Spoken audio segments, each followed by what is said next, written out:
Rukiarská kasovba.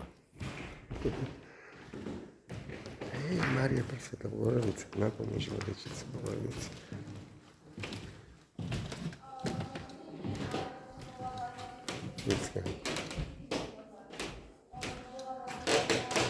Váška Sobína. A o 9. posledná. A to bola vlastne klasická prehliadka, len do toho bolo zakomponované také malé divadielko, že sa hralo do toho.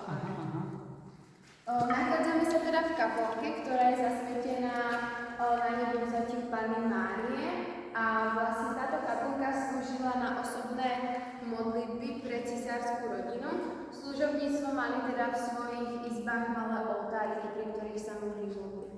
Oltár, ktorý tu môžete vidieť, tak je teda pôvodný. Je zdobený šedočerveným mramorom a vlastne celú kaplnku zdobia také mušličky, vetvičky a akantové listy. Hore nad oltárom sú puti, čo sú vlastne anjeli vyobrazení ako malé deti. Taktiež sa zachoval aj hlavný oltárny obraz, ale ten sa